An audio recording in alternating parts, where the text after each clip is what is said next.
Salam Bapak Ibu yang dikasih Tuhan. Selamat pagi, salam sejahtera, puji Tuhan. Kembali kita boleh berjumpa, kembali kita boleh mendengar firman Tuhan, kembali kita boleh dikuatkan dengan firman Tuhan. Saudara, tema pada pagi hari ini kita akan bicara adalah jadilah sesuai kehendak-Mu Tuhan. Jadilah sesuai kehendak-Mu Tuhan. Sebelum lebih jauh saya berdoa, lebih dalam lagi untuk kita mendengar firman Tuhan, kita berdoa terlebih dahulu.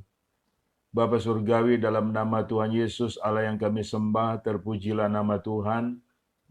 Kami mengucap syukur jikalau di pagi hari ini kembali kami boleh mendengar firman-Mu, dikuatkan dengan kehendak-Mu, dan hidup kami selalu menyenangkan hati-Mu untuk sampai selama-lamanya. Di dalam nama-Mu Tuhan Yesus kami mengucap syukur dan berdoa. Haleluya. Amin. Bapak Ibu yang dikasih Tuhan, pada pagi hari ini kita punya tema yang sungguh menarik Bapak Ibu, yaitu jadilah sesuai kehendak-Mu Tuhan. Jadilah sesuai kehendak-Mu Tuhan adalah sebuah ringkasan dari rangkaian yang panjang yang dalam kehendak kita, yang melelahkan, yang membuat kita kecewa, yang membuat kita lemah, yang membuat kita putus asa. Kenapa demikian keadaannya Bapak Ibu? Karena terlalu banyak keinginan-keinginan yang kita rangkai yang untuk kehendak diri kita, bukan dalam kehendak Tuhan. Nah, ini perlu diselesaikan, perlu dituntaskan, dan perlu untuk mendapatkan jawaban agar kita tidak kehilangan iman dan percaya kita kepada Tuhan. Jadilah sesuai kehendak-Mu Tuhan adalah satu nilai ringkasan yang sangat membuat kita tenang. Dengan demikian kita sepenuhnya menyerahkan hidup kita ke dalam tangan Tuhan. Nah, mungkin Bapak Ibu sekalian sudah lupa akan ini. Kita sudah jauh dari jalan-jalan Tuhan. Kita sudah jauh meninggalkan kehendak Tuhan. Kita selalu pusing dengan kehendak diri kita yang tidak pernah habis-habisnya. Yang pada akhirnya membuat kita lelah. Yang pada akhirnya membuat kita putus asa. Bukan tidak mungkin membuat kita murtad. Nah, dalam hal ini Bapak Ibu, kenapa kita harus untuk seluruhnya menyerahkan diri kita jadilah sesuai kehendak Tuhan? Ada hal-hal yang menarik yang akan kita bahas, saudaraku, di pagi hari ini. Yang pertama, jadilah sesuai kehendak Tuhan adalah agar kita mengembalikan diri kita kepada jalan Tuhan. Agar mengembalikan diri kita kepada jalan Tuhan. Firman-Nya saya ambil dari Maliaki pasal 3. Maliaki pasal 3 ayat 7. Demikian firman Tuhan. Sejak zaman nenek moyangmu kamu telah menyimpang dari ketetapanku dan tidak memeliharanya. Kembalilah kepadaku maka aku akan kembali kepadamu. Firman Tuhan semesta alam. Tetapi kamu berkata, dengan cara bagaimanakah kami harus kembali? Saudara lihat, kondisi jemaat pada waktu itu sudah turun-temurun meninggalkan jalan-jalan Tuhan. Meninggalkan kesetiaan kepada Tuhan dan mengikuti nilai-nilai ajaran yang bukan dari Tuhan. Bayangkan saudaraku, sekian lama tanpa disadari oleh mereka meninggalkan jalan Tuhan. Apa jadinya akhirnya kalau tidak mendapatkan peringatan ini, saudaraku? Pasti mereka akan terhilang, saudaraku. Ini yang Tuhan kasih peringatan sama mereka untuk kembali kepada jalan Tuhan. Dan celakanya Bapak Ibu, mereka tidak tahu lagi bagaimana caranya kembali kepada Tuhan. Mereka tidak tahu lagi caranya bagaimana bertobat. Bagaimana menjadikan dirinya untuk berkenan kepada Tuhan. Ini kan berbahaya. Mereka terlalu asik sekali dengan nilai-nilai dirinya sendiri, bukan dengan nilai-nilai firman Tuhan. Banyak orang Kristen terkondisikan seperti ini, Bapak Ibu. Mereka beranggapan apa yang dilakukannya itu benar. Mereka beranggapan apa yang dilakukan itu adalah tidak salah, saudaraku. Yang padahal di mata Tuhan itu adalah salah. Dan pada akhirnya mereka tidak tahu lagi bagaimana caranya mereka bertobat. Caranya mereka berbalik kembali kepada Tuhan. Caranya mereka berbalik arah dari nilai dosa kepada nilai Tuhan. Apa ini nggak membahayakan kehidupan mereka, saudaraku? Banyak orang Kristen kondisinya seperti itu. Ya kan, kalau kita kasih nasihat, bertobatlah kamu. Bertobat apa? Saya rajin ke gereja. Saya rajin ibadah. Tiap malam saya berdoa. Tetapi tanpa disadari, saudaraku, Tuhan ini hanya untuk dipermainkan. Tuhan ini hanya untuk membuat dia puas. Bukan untuk melakukan firman Tuhan, tetapi melakukan kehendak dirinya sendiri. Nah inilah, kalau terlalu lama, saudaraku, terlalu sering, saudaraku, bisa dibayangkan. Iya kan? Bisa dibayangkan bahaya maut sudah mengintai dirinya. Karena upah dosa adalah maut. Iya kan? Makanya saya juga teringat, saudaraku, firman Tuhan di Yesaya 30 ayat 1. Engkau masuk dalam sebuah persekutuan bukan dorongan dari rohku. Makanya dosamu makin bertambah-tambah. Saudara, pagi hari ini Tuhan ingin kita kembali kepada jalan Tuhan. Kembali kita mengerti makna bertobat. Metanoia, berbalik arah dari kesukaan kita berbuat onar, berbuat kesalahan, berbuat jahat, berbuat najis, kembali kepada nilai-nilai Tuhan. Makanya selagi Tuhan membuka tangannya, saudaraku, selagi Tuhan membuka hatinya untuk menerima kita, jangan kita tunda-tunda, saudaraku, untuk kita bersegera kembali kepada Tuhan. Apa jadinya, saudaraku, kalau kita sebagai umat Tuhan, pertobatan kita sudah tidak tahu lagi. Iya kan? Apa arti pertobatan kita sudah tidak mengerti lagi. Iya kan? Bagaimana kondisi hidup kita, saudaraku, dalam kebenaran? Kita merasa kebal hukum. Kita merasa orang istimewa di hadapan Tuhan. Padahal tidak, saudaraku. Padahal kita adalah orang yang sangat amat tidak disuka oleh Tuhan oleh karena kejahatan-kejahatan kita. Banyak orang Kristen tidak lagi bisa membedakan mana kehendak Allah, mana bukan. Apakah ini tidak celaka terhadap dirinya sendiri, saudaraku? Makanya kata Tuhan untuk jemaat di Maliaki, kembalilah kepada aku. Kau sudah sekian lama meninggalkan aku, meninggalkan jalan-jalanku. Mereka balik tanya, dengan apa? Dengan bagaimana caranya kami kembali kepada Tuhan? Berbahaya bagi jemaat waktu itu, Bapak Ibu. Makanya untuk itu, Bapak Ibu, agar tidak terjadi dalam hidup kita, kita benar-benar harus kembali kepada jalan Tuhan, kehendak Tuhan, keinginan Tuhan, menyenangkan Tuhan. Yang tidak menyenangkan Tuhan, yang tidak dalam jalan Tuhan, kita harus kasih jauh. Harus kita tinggalkan, saudaraku. Ingat, saudaraku, waktu bukan dalam kuasa kita. Waktu dalam kuasa ilahi. Setiap kita ini jangan main-main dengan waktu-waktu berjalan. Yang mana yang seharusnya mengkondisikan kita hidup sesuai kehendak Tuhan. Karena dalam setiap kita, Bapak Ibu, ada tanggung jawab. Yang kita harus laksanakan, yang tidak boleh kita lalaikan. Yang tidak boleh kita abaikan. Hanya semata-mata kita sibuk dengan keinginan-keinginan daging. Dengan begitu banyak rangkaian-rangkaian kepalsuan, rangkaian-rangkaian hawa nafsu yang kita ungkapkan untuk diri kita, sehingga kita menepis dan melalaikan apa kehendak Tuhan. Jangan sampai kita seperti itu. Tuhan ingin kita agar kembali kepada jalan Tuhan, kepada jalan kebenaran dan kehidupan. Supaya kita tidak menjumpai maut, tetapi kita menjumpai kehidupan yang kekal. Ingat baik Bapak Ibu, yang pertama, jadilah sesuai kehendak-Mu Tuhan agar kita kembali kepada jalan Tuhan. Kita ingat akan kebaikan-kebaikan Tuhan yang sudah menyelamatkan kita. Memang kita sebagai orang istimewa di hadapan Tuhan. Tuhan sudah mengistimewakan kita, tetapi istimewanya kita yang oleh Tuhan ini bukan untuk kita sembarangkan. Bukan kita untuk mempermainkannya seenak lagi, semau gue lagi berbuat dosa. Enggak boleh, Bapak Ibu. Kita hidup dalam anugerah Tuhan, dosa kita sudah diampuni, dan kita harus tetap ada di situ, sehingga kita menjadi orang yang setia, Dengan demikian, saudaraku, kesetiaan kita pada akhirnya kita memperoleh upah. Yang kedua, saudaraku, jadilah sesuai kehendak Tuhan adalah untuk mengembalikan kita kepada rancangan Tuhan. Ayatnya di Yesaya 55 ayat 8 sampai 9. Yesaya 55 ayat 8 sampai 9. Sebab rancanganku bukanlah rancanganmu, dan jalanmu bukanlah jalanku. Demikianlah firman Tuhan, seperti tingginya langit dari bumi, demikianlah tingginya jalanku dari jalanmu, dan rancanganku dari rancanganmu. Yang kedua, saudaraku, untuk mengembalikan kita kepada rancangan Tuhan.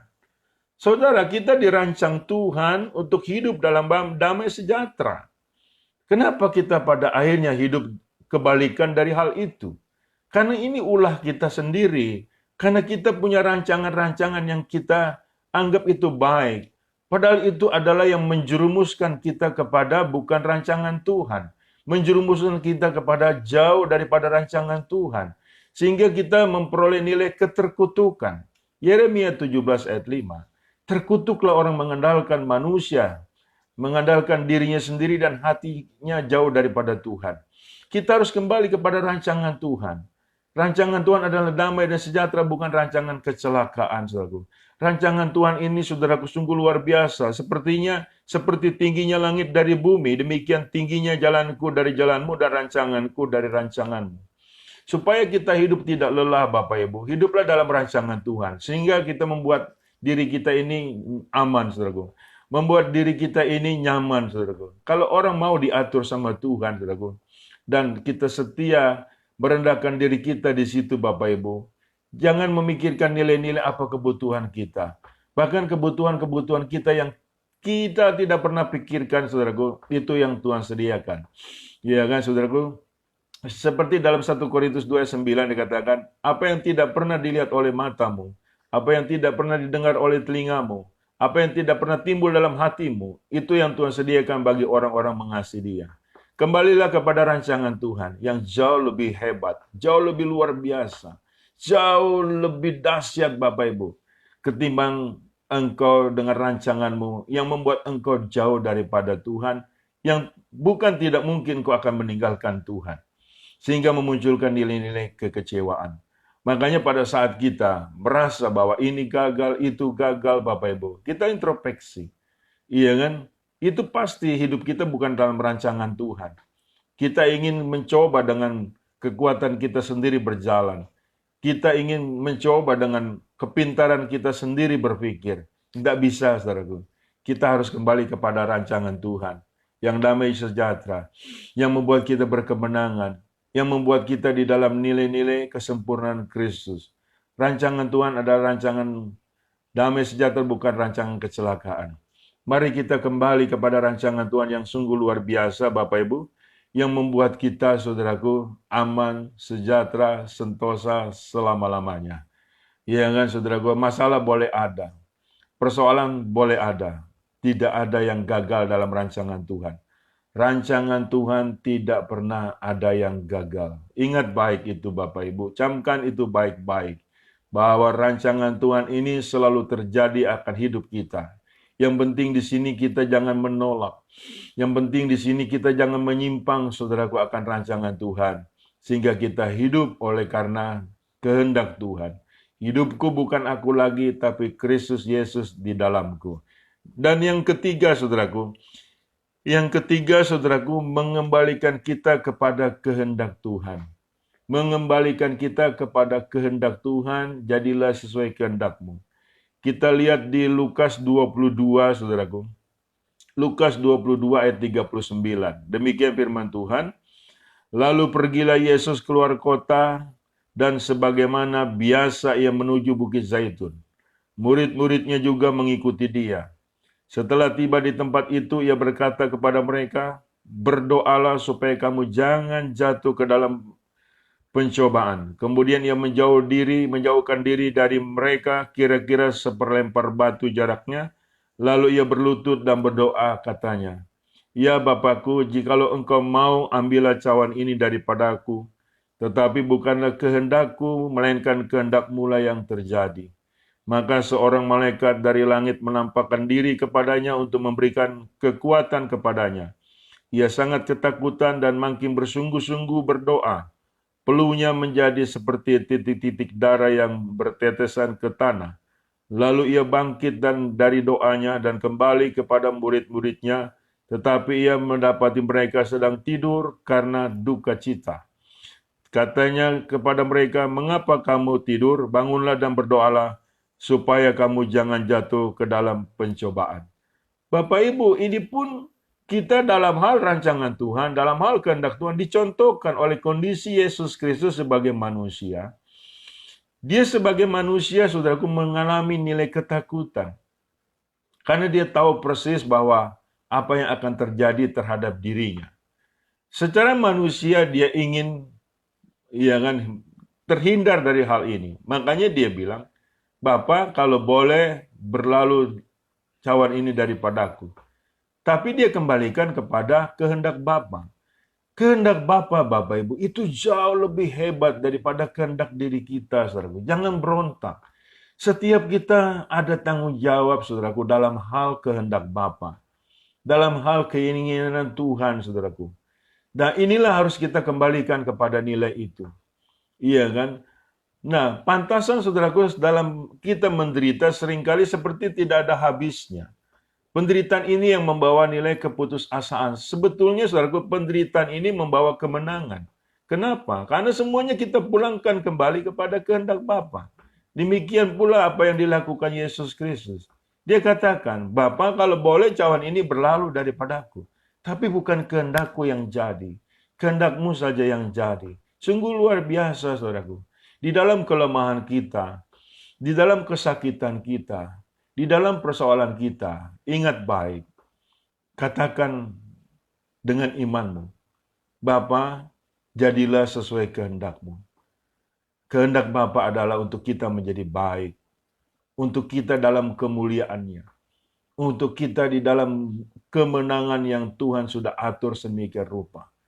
Ketimbang kita terus mencoba, tutup lubang gali lubang, mencoba dengan kekuatan-kekuatan kita sendiri, makin terpuruk. Keterpurukan semakin mendalam, dan pada akhirnya kita jatuh sampai tergeletak. Padahal firman Tuhan sudah menjamin bagi setiap kita. Pencobaan-pencobaan yang datang tidak melebihi kekuatanmu. Dan engkau tidak pernah dibiarkan jatuh sampai tergeletak. Ya kan? Kenapa kita ada banyak orang Kristen jatuh sampai tergeletak? Karena terkondisikan, saudaraku, tidak mengembalikan kepada kehendak Tuhan. Saudara, kita ada di muka bumi ini oleh karena kehendak Tuhan. Kita ini boleh melakukan segala sesuatu oleh karena kehendak Tuhan. Kolose 3:23, lakukanlah semata-mata untuk Tuhan, saudaraku. Sehingga damailah hidup kita. Ke depan, saudaraku, hidup tidak mungkin menjadi baik dalam hal situasi dalam dunia ini. Banyak kabar-kabar yang menakutkan. Banyak kabar-kabar yang membuat kita, saudaraku, ke arah putus asa. Tapi jikalau kita mengerti, kita hidup oleh karena rancangan Tuhan yang damai sejahtera, oleh karena kehendak Tuhan, dan kita kembali ada dalam posisi itu, Bapak Ibu, kita enggak usah takut. Kita hidup diatur oleh Tuhan. Pengaturan Tuhan sangat presisi sekali. Pengaturan Tuhan, saudaraku, sangat luar biasa sekali, sangat persis dengan apa yang Tuhan inginkan. Dan kita sesuaikanlah dengan hal itu. Yang firman-Mu pelita bagi kakiku dan terang bagi jalanku. Setiap kita, Bapak Ibu, kita harus kembali kepada jalan-jalan Tuhan. Kita harus kembali kepada kehendak Tuhan yang baik. Yang kita untuk tetap memperoleh keselamatan. Dan untuk kita tetap memperoleh upah, berkemenangan. Masalah boleh ada, persoalan boleh datang. Tetapi jikalau kita hidup memposisikan diri kita kepada kehendak Tuhan, saudaraku, sebagaimana Yesus Kristus, walaupun dia menderita begitu hebat, ada kekuatan yang Tuhan berikan, ada kemampuan yang Tuhan berikan, karena kehendak Tuhan adalah bukan untuk mencelakainya, kehendak Tuhan adalah untuk mempermuliakannya, sehingga nama ini, nama di atas segala nama, nama ini adalah nama yang dipermuliakan. Yesus Kristus namanya. Terpujilah nama Tuhan. Kemudian saudaraku yang keempat. Kita lihat yang keempat saudaraku. Yang keempat saudara. Mengembalikan kita kepada kuasa firman Tuhan. Jadilah sesuai kehendak Tuhan mengembalikan kita kepada kuasa firman Tuhan saudaraku. Saya ambil dalam 1 Korintus 4 ayat 20. 1 Korintus 4 ayat 20. Demikian firman Tuhan, sebab kerajaan Allah bukan terdiri dari perkataan, tetapi dari kuasa. Saya baca ulang. Sebab kerajaan Allah bukan terdiri dari perkataan, tetapi dari kuasa. Saudara, seberapa banyak dari kita masih mempercayai perkataan firman Tuhan bukan perkataan biasa, tapi perkataan kuasa. Saudara, sudah tidak banyak lagi dalam kondisi seperti ini. Mengapa? Lihat saja mereka yang percaya akan perdukunan, yang percaya akan agama-agama nenek moyang, yang menyembah roh-roh orang mati, yang percaya akan ramalan-ramalan. Dan pada akhirnya saudaraku, nasibnya sudah Tuhan tentukan menjadi baik. Masa depannya sudah Tuhan tentukan menjadi baik, akhirnya menjadi kacau. Kenapa? Karena mengingkari perkataan firman Tuhan. Yang tidak lagi mereka mau dalam hal nurut taat kepada kuasa firman itu dan hidup di dalamnya. Sehingga hidup mereka hidup kocar-kacir Bapak Ibu. Hidup mereka berdasarkan apa dari perkataan manusia, apa daripada kepintaran manusia. Akhirnya hidup dalam keterkutukan. Tidak banyak lagi saudaraku orang percaya akan firman Tuhan. Banyak firman Tuhan ini perkataan-perkataannya dilanggar. Yang bahkan ditafsirkan berbeda sekali dengan kehendak Tuhan. Ditafsirkan semau gue. Ditafsirkan seenak-enak dirinya sendiri. Yang penting dirinya itu membenarkan dirinya dengan apa yang dilakukan. Padahal itu salah menurut firman. Kalau firman Tuhan tidak mengatakan sesuatu, janganlah engkau mengatakan sesuatu. Kalau firman Tuhan mengatakan sesuatu, hiduplah engkau di dalam perkataan itu. Sehingga hidupmu persis apa yang Tuhan katakan. Dan persis akan kuasa Tuhan yang Tuhan firmankan. Hidup di dalam kuasa firman Tuhan ini hebat. Ya kan? Dalam rangkaian kondisi seperti ini, Paulus ingin memberitahu kepada kita. Anda boleh hebat dalam hal pemikiran. Anda boleh hebat dalam hal kekayaan. Tetapi firman Tuhan, kalau Anda tidak percayai, Anda akan hidup dalam sengsara. Kita hidup dijamin oleh perkataan firman Tuhan yang berkuasa. Roh yang di dalam kita lebih besar daripada roh yang di dalam dunia ini. Bapak Ibu yang dikasihi Tuhan, mengembalikan kita kepada kuasa perkataan firman Tuhan ini sangat penting untuk kita hidup dalam kuasa kehendak Allah. Sehingga kita hidup dinaungi oleh kuasa firman Tuhan yang sudah Tuhan katakan, dan firman itu tidak pernah kembali dengan sia-sia. Firman itu berkuasa atas nilai hidup kita. Tidak ada perkataan yang hebat sehebat firman Tuhan. Tidak ada perkataan kuasa sekuasa firman Tuhan. Ini perlu kita camkan baik-baik. Alkitab adalah firman Allah. Jangan Bapak Ibu kurang-kurangi. Kalau engkau tidak mau dikurang-kurangi dari pohon kehidupan. Janganlah kau tambah-tambahkan. Kalau engkau tidak mau ditambah-tambahkan kesusahanmu. Ya kan? Ya di atas ya, tidak di atas tidak. Kalau kita mau ada diatur di situ, percayalah hidup kita selalu damai sejahtera. Hubungan kita dengan Tuhan tidak menjadi rusak. Hubungan kita dengan Tuhan melekat dekat. Karena kita punya Tuhan adalah Allah Immanuel. Camkan baik-baik. Hal-hal yang membuat engkau percaya di luar firman, segera harus Bapak Ibu buang. Hal-hal yang Bapak Ibu percaya di luar firman Tuhan harus dikerat, dibuang. Sebelum waktu dalam hal penghakiman datang. Ingat baik, kita hidup oleh karena perkataan firman Allah yang keluar dari mulut Allah. Bukan dari perkataan manusia, Bapak Ibu. Makanya kuatkanlah hatimu. Kita hidup dari apa yang Tuhan katakan. Firman sudah kita baca. Masalahnya apakah kita taati? Masalahnya apakah kita turuti? Banyak orang Kristen bicara firman pandai sekali, tapi bicara nilai melakukannya saudaraku bodoh sekali. Yang tidak mau taat di situ. Dan melakukan sekehendaknya. Bahkan memelintir firman Tuhan. Dengan alasan-alasan yang padahal itu membawa dirinya makin jauh dari jalan-jalan Tuhan. Dan bukan tidak mungkin akan terhilang, saudaraku. Banyak pengajaran-pengajaran yang menyesatkan di sekeliling kita. Banyak nabi-nabi palsu yang muncul di sekeliling kita. Hati-hati Bapak Ibu. Hati-hati. Ya kan? Kalau kita hidup sesuai perkataan Tuhan, nggak ada yang membuat kita takut, saudaraku. Tidak ada yang membuat kita putus asa. Tidak ada yang membuat kita ini, saudaraku, gelisah. Apa perkataan firman Tuhan yang Bapak Ibu ingat? Apa jaminan perkataan firman Tuhan yang Bapak Ibu tahu? Pegang itu baik-baik. Dan itulah yang harus kau percayai dalam sepanjang umur hidupmu. Dan beritahu juga kepada keturunanmu. Di luar Yesus engkau binasa. Di dalam Yesus engkau memperoleh hidup yang kekal. Saya percaya, jadilah sesuai kehendak-Mu Bapa, atau jadilah sesuai kehendak-Mu Tuhan, adalah satu ringkasan dalam hidup kita, dalam rangkaian-rangkaian yang membuat kita lelah, dan tidak lagi menjadi kita lelah.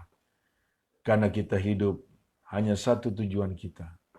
Tuhan, jadilah sesuai kehendak-Mu. Aku berserah kepadamu seluruhnya, sepenuhnya, seutuhnya akan hidupku, akan masa depanku, akan keluargaku, keturunanku, akan pekerjaanku, akan kesehatanku, dan akan masa depanku. Dengan demikian Bapak Ibu, Tuhan akan atur baik nilai hidup kita. Karena itu yang sudah Dia firmankan. Itu yang sudah Dia janjikan bagi setiap kita. Jangan lemah. Kiranya firman Tuhan ini menguatkan kita. Dan pastikan Bapak Ibu ada dalam kekuatan perkataan firman Tuhan yang berkuasa sampai selama-lamanya. Amin. Kita berdoa. Bapa Surgawi, aku sudah menyampaikan isi hatimu, yaitu perkataanmu, yaitu firman-Mu yang berkuasa, yang kekal, yang tidak pernah kembali dengan sia-sia. Dan biarlah firman-Mu ini Tuhan membentuk kami lebih dan lebih lagi. Dan boleh kami hidup seturut kehendak-Mu. Sehingga inilah hal yang baik di dalam menghadapi dunia yang kacau, di dalam menghadapi dunia yang menakutkan. Jikalau kami percaya, kami hidup oleh karena perkataan-Mu, kami hidup oleh karena firman-Mu, kami akan keluar sebagai pemenang, bahkan lebih daripada pemenang. Tuhan memberkati yang mendengarkan firman-Mu, yang mendengarkan kehendak-Mu Tuhan Yesus, dimanapun mereka berada. Tuhan sembuhkan mereka yang sakit. Tuhan lepaskan mereka yang terikat kuasa kegelapan. Tuhan memberkati mereka yang berkekurangan, dimanapun mereka berada. Dimanapun mereka boleh mendengar perkataan firman Tuhan yang berkuasa, yang kekal sampai selama-lamanya. Terpuji-pujilah nama-Mu Tuhan Yesus kekal selamanya. Dalam nama Tuhan Yesus aku berdoa bersyukur, haleluya. Bapak Ibu yang dikasihi Tuhan, terimalah berkat dari Allah Bapa di dalam cinta kasih Tuhan kita Yesus Kristus, di dalam persekutuan dengan Roh Kudus-Nya yang selalu menyertai kita. Mulai dari saat ini sampai Maranatha, Tuhan datang kali yang kedua menyebut kita dalam kemuliaan-Nya. Dan kita pun layak menerima kemuliaan Tuhan sampai selama-lamanya. Tuhan Yesus memberkati. Shalom, haleluya, amin.